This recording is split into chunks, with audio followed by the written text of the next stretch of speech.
What makes you, you? This struggle to define ourselves isn't some narcissistic fad driven by social media. Our collective fascination with understanding ourselves, and specifically understanding our personalities, goes back much further than that, to way before the days of the internet. We've known for a long time that we don't begin our lives as identical blank slates. For thousands of years, writers, philosophers, and even biblical heroes have teased out the differences in human nature. We can find personality references in the writings of Socrates and Shakespeare, as well as in the writings of the Desert Fathers and America's founding fathers. When Paul wrote to the Corinthians, there are different kinds of gifts, but the same Spirit distributes them, 1 Corinthians 12:4, I imagine he was speaking not only of spiritual gifts, but also of personality traits. Paul himself was certainly known for his fiery personality, and was under no illusions few were quite like him. When we talk about someone's personality, we're referring to those characteristic patterns of thoughts, feelings, and behaviors that make that person unique.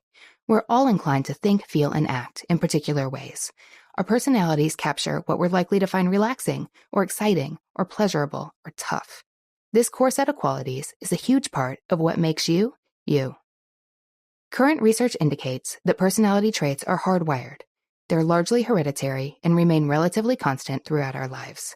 If we're outgoing or reserved, energetic or subdued, we deserve neither credit nor blame for those traits. We just came that way, out of the box, and we can't trade ourselves in for a different model.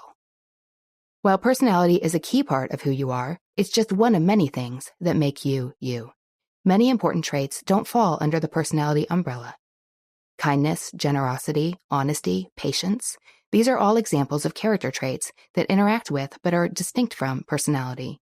It's easy to conflate character with personality. It's a common mistake. We've all met someone charming but dastardly, if not in the neighborhood, then in a favorite novel.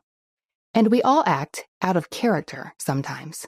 Our behaviors fluctuate with our moods and our circumstances. People behave differently when they can see themselves in a mirror, for instance. But our behavior fluctuates in predictable ways.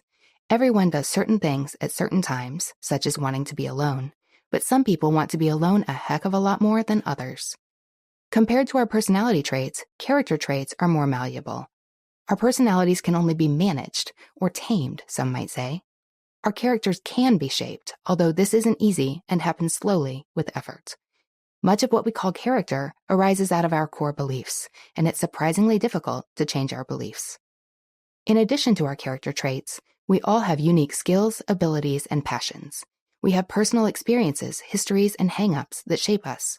These also interact with our personalities, and the way they impact us may even depend on our personalities, but they are not the same thing as our personalities. We are complex and fascinating beings. These various aspects of ourselves, our personalities, our characters, our skills, the essence that truly makes us who we are, combine in an infinite variety of ways to make each of us who we are.